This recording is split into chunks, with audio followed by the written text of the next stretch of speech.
You almost certainly use the same username on dozens of sites. Somewhere you signed up with it 10 years ago and forgot, somewhere it's still in use. Now imagine that from this one username you can gather a list of all your accounts across the internet in a minute. Today we'll set up a real OSINT tool called Blackbird, which checks a username against more than 600 sites at once, and I'll show everything in detail. Installation, how it works inside, running it, and reading the results. But we'll be checking ourselves to understand what the net knows about us and how to shrink that footprint. And I'll warn you right away, what a tool like this reveals takes many people by unpleasant surprise. One forgotten username drags along a whole chain of accounts, old photos, and data you forgot about long ago, while the internet, as we know, forgets nothing. And right away, honestly, this is fundamental. We run a tool like this only on ourselves to check our own digital footprint, or within legal, consented investigations. Searching for and profiling other people without their consent is an invasion of privacy and handling someone else's personal data. You must not do that. The goal of this video is exactly the opposite, to show how much can be gathered about a person from one username, so that you consciously close off the excess and protect your privacy. We study reconnaissance in order to defend, not to attack. A couple of words about what OSINT is, so the picture is complete. OSINT is open source intelligence, gathering information only from what is already publicly available. Posts, profiles, search engine caches, photo metadata, databases that once leaked. No hacking and no break-ins, only what a person or company left about themselves in the open. It's used by security specialists in the reconnaissance phase before a test, by journalists in investigations, by recruiters, and, unfortunately, by scammers. That's exactly why it's so important to understand what specifically can be gathered about you in 5 minutes. And today we'll look at it through a specialist's eyes, on our own safe example. Searching for accounts by username, which we're breaking down, is just one OSINT technique, but the most illustrative one to start with. Here's what it looks like live. The script takes a single username and starts knocking on hundreds of sites at once, checking whether a profile with that name exists there. The counter on the left races towards 680, while on the right the found accounts add up. Matches light up green. The whole thing takes a little over a minute. By hand you'd be opening these sites one by one until evening. Notice the speed. While you read this sentence, hundreds of sites have already been checked. The secret is asynchrony, when the requests fly off not one after another but in a big batch at once, so hundreds of sites are queried in seconds.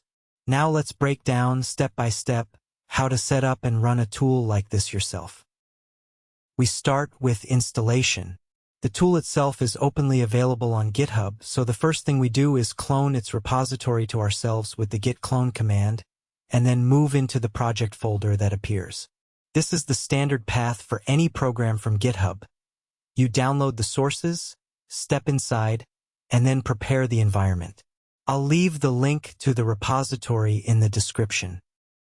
Next, an important professional point. We don't install the project's dependencies straight into the system. We create a separate virtual environment. It's an isolated sandbox where this project's libraries don't conflict with the rest. We create the environment, activate it, and only then install all the needed libraries with one command from the requirements file.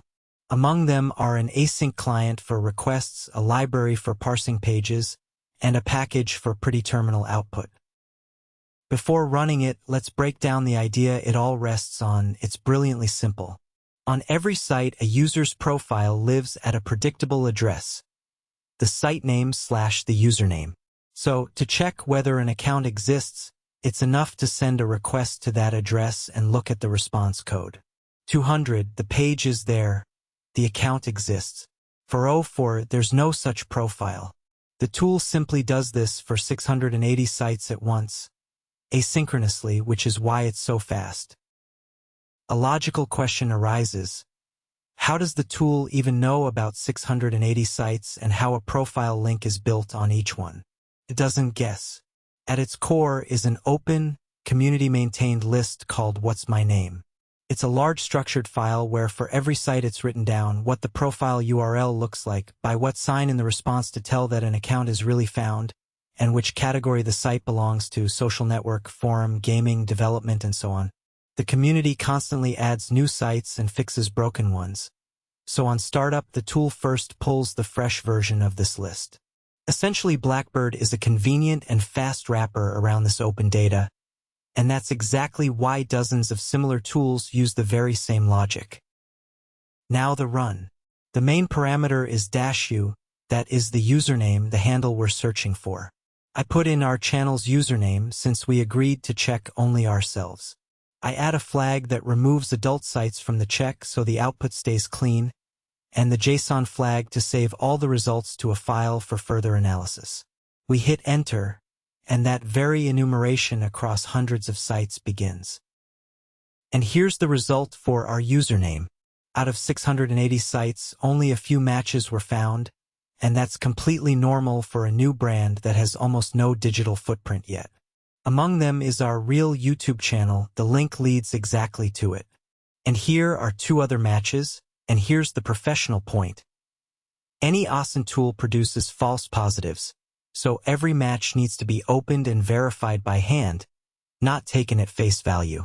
And notice the difference.